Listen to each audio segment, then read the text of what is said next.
ভালো রান্না মানে কি অনেক মশলা, অনেক তেল আর অনেকক্ষণ ধরে রসিয়ে কষিয়ে রান্না করা?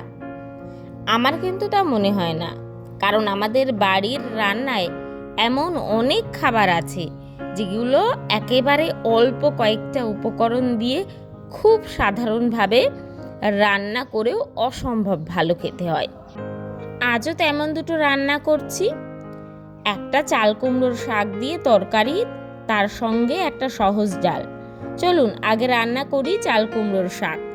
এই রান্নাটার জন্য খুব বেশি কিছু লাগবে না। প্রথমে কড়াই বসিয়ে তাতে দিলাম জল।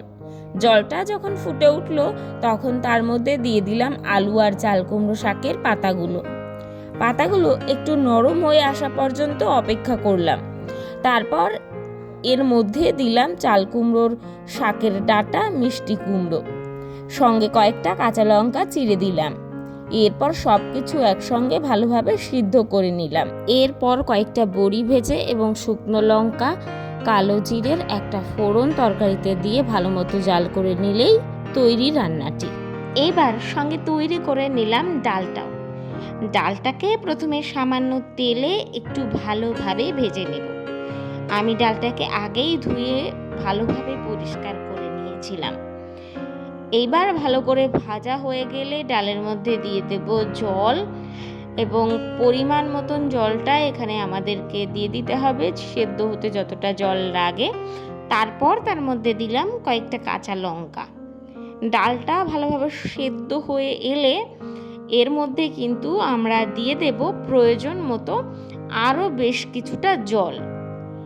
এরপর এক এক করে ওই ডালের মধ্যে দিয়ে দিতে হবে লবণ, হলুদ, আর চাইলে সামান্য আদা কুচিও কিন্তু তোমরা দিতে পারো।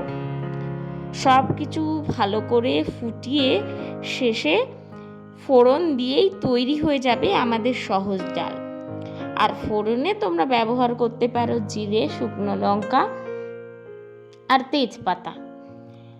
বাস, তবেই তৈরি হয়ে যাবে সহজে রান্না করা একটি ডালের রেসিপি। এই ধরনের রান্নাই কিন্তু আমার বেশি ভালো লাগে, কারণ রান্না মানেই যে অনেক উপকরণ, অনেক মশলা আর অনেক সময়, তা কিন্তু মোটেই নয়। অল্প উপকরণেও খাবার হতে পারে সুস্বাদু এবং পুষ্টিকর। আর প্রতিদিন খাবারে যতটা সম্ভব সহজ সরল ঘরোয়া উপকরণ ব্যবহার করা যায়, ততই আমাদের জীবনে একটা সুন্দর অভ্যাস হতে পারে।